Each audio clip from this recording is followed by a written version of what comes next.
अवधूत चिंतन श्री गुरुदेव दत्त. श्री स्वामी समर्थ. तुम्हा सगळ्यांचं माझ्या चॅनलमध्ये खूप खूप मनापासून स्वागत आहे.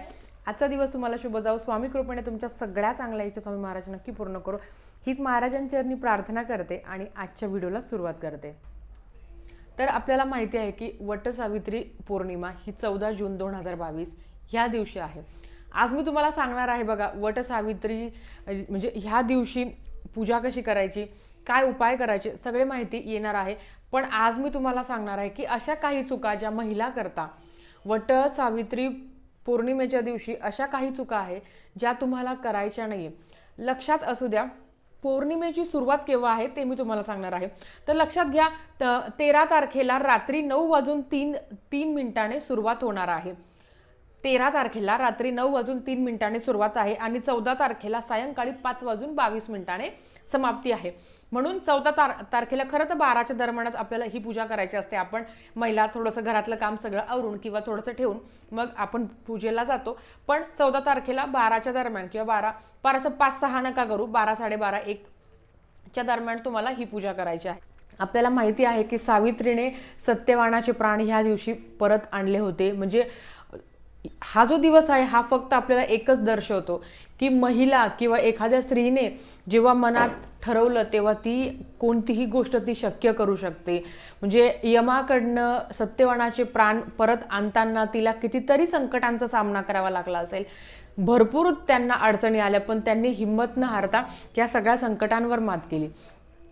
मी तुम्हाला सांगणार आहे की वटसावित्री पौर्णिमेच्या दिवशी अशा काही गोष्टी आहेत ज्या महिलांनी आवर्जून टाळायच्या आहे, ज्या गोष्टी तुम्हाला करायच्या नाही. मला माहिती आहे आपण शहरात राहतो, आजकाल शहरात झाडं तर बघायलाही जास्त मिळत नाही. मग आपण काय करतो, किंवा आपण घरात असतो, लहान मुलं आहे, घराच्या बाहेर जाऊ शकत नाही किंवा जॉबला जातो, तर मग वडाच्या झाडाची जाऊन तिथे आपल्याला पूजा करणं शक्य होत नाही. मग आपण काय करतो, एक फांदी तोडतो, घरी आणतो आणि त्याची पूजा करतो. पण शास्त्रात हे अजिबात कुठेही सांगितलेलं नाहीये की तुम्ही वडाच्या झाडाची फांदी आणून त्याची पूजा करा. लक्षात असू द्या, म्हणजे हा जो सण आहे तो आपल्या सगळ्या ज्या सावित्री आहे आपण आपल्यासाठी असतो. पण एक गोष्ट लक्षात ठेवा, निसर्गाने जे काही आपल्याला नियम दिलेले आहे, जे काही सणवार आपल्याला लाभलेले आहे, त्याच्यात पण निसर्गाचं उल्लंघन होणार नाही याची काळजी घ्यायची आहे. मला सांगा, त्या झाडाची फांदी तोडून तुम्ही घरात त्याची पूजा करताय, कुठल्याही प्रकारचा तुम्हाला फायदा होणार नाहीये. उलट त्या झाडाची फांदी तोडून आपण पर्यावरणाचं पण नुकसान करत आहे. म्हणून कोणतीही गोष्ट करताना पर्यावरणाचा विचार तुम्हाला करायचा आहे.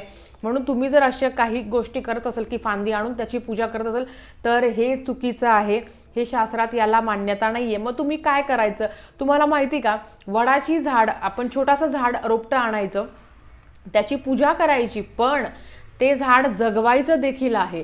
शास्त्रात ते झाड जगवा. तुम्हाला तुमच्या घराच्या आसपास तुम्ही जर वडाच्या झाडाची छोटीसं जर तुम्ही रोप आणलं आणि त्याची जर तुम्ही पूजा केली आणि ते झाड जर तुम्ही घराच्या म्हणजे तुम्हाला जर बाल्कनी असेल तर तुम्ही बाल्कनीत ठेवू शकता. नाही तर काय करायचं आहे, तुमच्या आसपास कुठेतरी जागा असेल ते झाड तुम्ही तिथे लावून द्या. पण कृपया करून फांदी तोडून आणू नका. हा सगळ्यात महत्त्वाचा नियम आहे. दुसरी महत्त्वाची गोष्ट, प्रत्येक ठिकाणी ह्या पूजेचा काही एक नियम आहे. प्रत्येकाच्या घरात प्रत्येकाच्या समाजाची एक पद्धत आहे. कोणी संध्याकाळी उपवास सोडतं, कोणी पूजा झाल्यावर उपवास सोडतो, तर कोणी दुसऱ्या दिवशी सोडतो. तर हे तुमच्या मान्यावर आहे, तुमच्या घराची पद्धत आहे ती तुम्ही करा. पण एक गोष्ट लक्षात ठेवा की ह्या दिवशी घरात मंगलमय वातावरण कसं राहील, घरात शांतता कशी नांदेल, फक्त हाच विचार घरातल्या स्त्रीने केला पाहिजे. सगळ्यात महत्त्वाचं, आपल्या घरात थोडी ना थोडी कटकट चालूच असते, पण ह्या दिवशी तुमचं शरीर जेवढं तुम्ही शुद्ध करणार आहोत, आपण छान छान साडी घालून पूजेला जाणार आहोत किंवा घरात पूजा करणार आहोत, पण शरीर शुद्ध पण तेवढंच महत्त्वाचं आहे. तुमच्या मनात त्या दिवशी कोणत्याही प्रकारचा निगेटिव्ह थॉट, कोणाबद्दलही वाईट विचार येता कामा नये. कारण जेव्हा तुम्ही धार्मिकरित्या कोणतंही धार्मिक कार्य करत असता तेव्हा ते खरं तर रोज करायला पाहिजे, पण जेव्हा तुम्ही कोणतं धार्मिक कार्य करत असताल ना, तेव्हा तुमच्या मनात कुठलाही प्रकारचा वाईट विचार यायला नको. अजून एक महत्त्वाची गोष्ट की घरातलं मंगलमय वातावरण तुम्हाला ठेवायचं आहे. ह्या दिवशी तुम्हाला शक्य असेल तर तुम्हाला दान करायचं आहे. दान करायला अतिशय महत्त्व आहे. मी तुमच्या म्हणजे आता हा जो सण आहे हा फक्त महिलांसाठी आहे असं नाही, घरातल्या पुरुषांनी पण ती काळजी घ्यायची आहे की तर जसं मी तुम्हाला सांगितलं की हा सण आपल्या स्त्रियांसाठी आहे, पण मी पुरुषांना पण सांगेल की हे तुमच्यासाठीच ती स्त्री व्रत करते आहे, याचं थोडंफार तुम्ही भान ठेवलं पाहिजे. आजकाल खरं तर महिला आजकाल हे व्रत करत नाही. अत्याधुनिक आपण म्हणतो ना की 22व्या शतकात आहोत, तर बऱ्याच महिला ह्या गोष्टी मानत नाही. पण मी तरी तुम्हाला सांगेल की निसर्गाने आणि काही धर्मानुसार काही गोष्टी आहेत त्या आपण करायला हव्या. तुम्ही जर करत नसेल, मध्ये ब्रेक घेतला असेल, तर मी तुम्हाला सांगेल तुम्ही नव्याने सुरुवात करू शकता, हरकत नाही. त्याच्याचबरोबर मी म्हणजे घरातल्या जेंट्स लोकांना पण सांगेल की तुमची मंडळी, तुमची वाईफ, तुमची बायको जर हे व्रत करत आहे तर ॲटलिस्ट त्या दिवशी तरी, खरं तर रोजच मान सन्मान केला पाहिजे, पण ॲटलिस्ट त्या दिवशी तरी तिच्यासाठी काहीतरी चांगलं करता येईल एवढं आपल्याला पाळायचं आहे. तुम्ही व्रत नाही करू शकणार हे मला माहिती आहे, पण तरी पण घरातल्या स्त्रियांचा अनादर करू नका. त्या दिवशीने खरं तर रोज आपण त्यांचा आदर सत्कार केला पाहिजे. आणि सगळ्यात महत्त्वाचं की त्या दिवशी महिलांनी तर आपण उपवासच करणार आहोत. आपण म्हणतो ना की सात्विक भोजन आपल्याला करायचं आहे, पण त्याच्याचबरोबर घरच्यांना पण देखील हे आहे की तुम्ही सात्विक भोजन करा, कुठल्याही प्रकारचा मांसाहार करू नका, काहीतरी गलिच्छ खाऊ नका, कारण तुमच्यासाठीच हे व्रत करणार आहे. अजून एक महत्त्वाची गोष्ट की आपण छान छान साड्या वगैरे घालत असतो, पण कृपया करून ह्या दिवशी काळ्या रंगाची साडी घालू नका, पांढऱ्या रंगाची साडी घालू नका, आणि बांगड्याही तुम्ही काळ्या रंगाच्या बांगड्या घालू नका किंवा पांढऱ्या रंगाच्या बांगड्या घालू नका.